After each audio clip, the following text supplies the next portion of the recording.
Bonsoir Félix. Bonsoir. Tu venais ici pour te rassurer, conserver tes points. Donc à quel niveau de satisfaction tu es là après cette semaine et cette finale, tant en termes comptables qu'en termes de jeu? Non, pas nécessairement pour me rassurer. Au fond de moi, j'ai une confiance en moi, mais c'est vrai que c'est plutôt le fait que j'avais mentionné, je pense, en début de semaine, que j'ai pas vraiment senti que ma saison était lancée, puisque bon, j'ai joué à United Cup pour me préparer à l'Australian Open. L'Australian Open, j'ai pas terminé mon match. Donc au final, c'était un mal pour un bien, puisque j'ai pu rentrer et vraiment mieux m'entraîner. Pour des raisons de santé, en fin d'année, j'ai pas eu beaucoup de temps pour m'entraîner, pour me préparer pour l'Open d'Australie. Donc on a vraiment pris le temps en équipe. On avait à peu près presque 2 semaines entre ma défaite en Australie et mon premier match ici. Donc à bien s'entraîner, se préparer physiquement. Et cette semaine, j'ai enchaîné 4 bons matchs. Donc c'est sûr que je suis très satisfait et soulagé de défendre mon titre.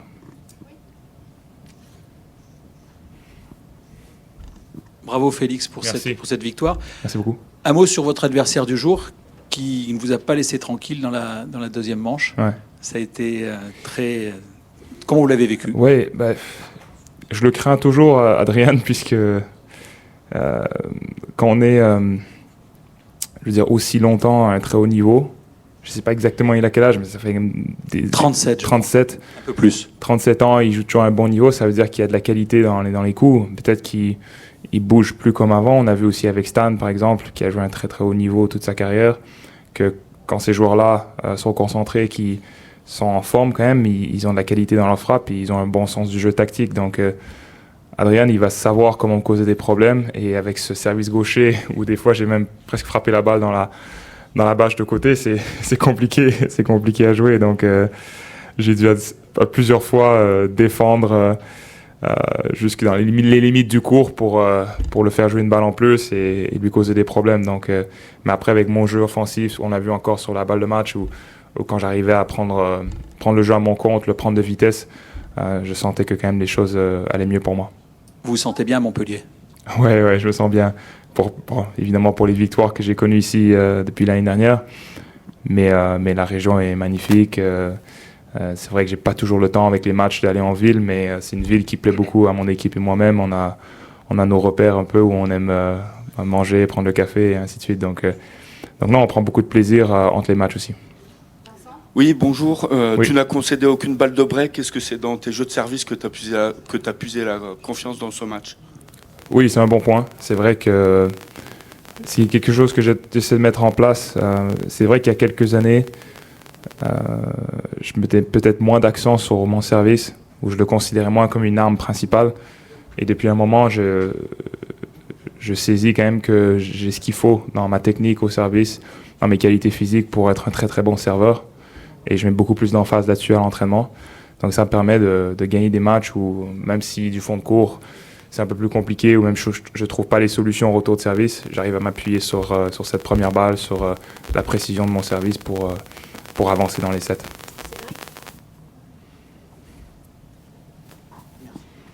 Bonsoir, tu disais en début de semaine que ton calendrier idéal maintenant c'était vraiment les gros événements et des plages de récupération, de travail entre les deux.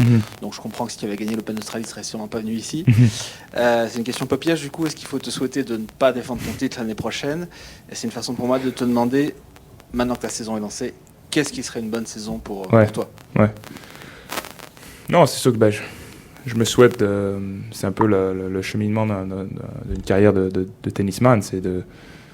Maintenant, j'ai gagné quand même plusieurs titres en ATP 250, quelques-uns en 500. J'ai toujours pas gagné de Masters 1000 ou le Grand Chelem. Donc, dans la progression de ma carrière, j'espère gagner ces titres-là aussi. L'avenir nous dira. Donc, je me souhaite d'aller plus loin, comme j'ai fait à l'US Open l'année dernière, mais d'aller de plus en plus loin dans les Grands Chelems, mais de façon plus régulière. Mais c'est pas seulement au tennis, c'est à mes qualités physiques aussi, c'est à ma préparation. On sait à quel point le tennis, le sport en général, est très physique aujourd'hui, en tout cas très explosif. Donc il faut être vraiment, vraiment très en forme, il faut être prêt sur ces gros événements. Donc j'ai du travail à faire pour trouver les solutions à être régulier à très haut niveau. Mais c'est mon prochain objectif. Donc oui, une belle saison pour moi cette année, ce serait un retour à Turin. parmi les 8 premiers. J'y étais en 2022, mais après j'ai mis 3 ans à y retourner, donc d'y aller 2 années de suite, ce serait quand même une très belle chose. Salut Félix. Oui. Tu es très performant en indoor, tu gagnes 77% de tes matchs depuis 2022, mais sur dur extérieur, tu as 20% à peu près de succès en moins. Comment t'expliques un petit peu cette différence entre le dur indoor et le dur extérieur et quels sont un peu les points que tu voudrais améliorer sur dur extérieur notamment? Ben, je pense que c'est ma qualité de service qui descend. En fait, si je reste dans les raisons vraiment purement tennistiques, je pense que c'est la chose principale. Puisqu'on joue avec le vent, le soleil, et c'est vrai que j'arrive à être très régulier sur mon service en salle. J'ai pas à m'ajuster justement aux conditions météo, donc et c'est des jours où il fait plus froid, les balles rebondissent différemment, donc je veux progresser sur cette chose-là aussi. J'ai bien joué en extérieur, j'ai pas gagné des tournois autant. J'ai bien joué sur toutes les surfaces, mais je veux aussi gagner un peu partout, donc j'ai encore beaucoup de travail à faire, à être régulier, comme on voit les meilleurs le faire sur toute surface.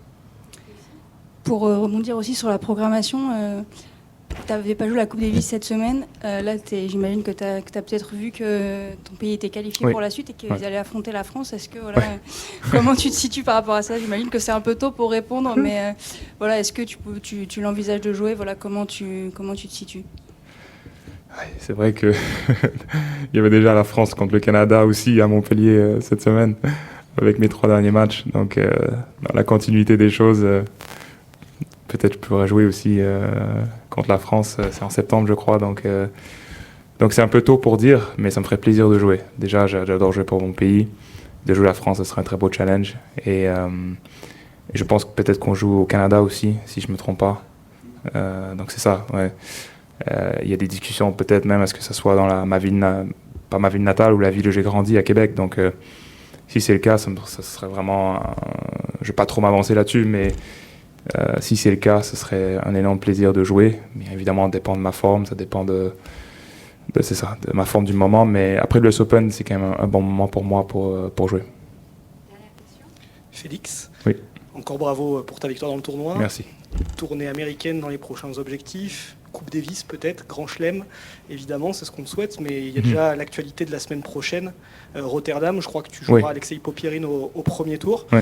Est-ce que c'est un tournoi où tu t'es mis un objectif minimum, ou justement, au regard de cette finale à Montpellier, tu attends un peu de voir, comme on dit, match après match? J'ai pas vraiment d'autre choix que de jouer match après match. J'aimerais bien jouer en finale directement.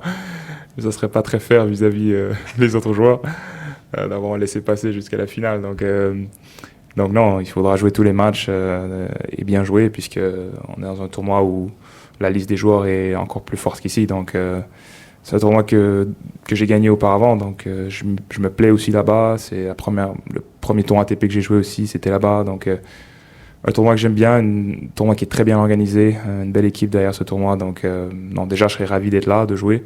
Je me sens en forme. L'année dernière, j'ai dû me retirer du premier tour là-bas, mais pour l'instant, je me sens bien. Donc j'espère que ça continuera et que je vais passer voyager demain et de bonnes journées avant de commencer mercredi. Merci beaucoup. Merci à tous. Merci.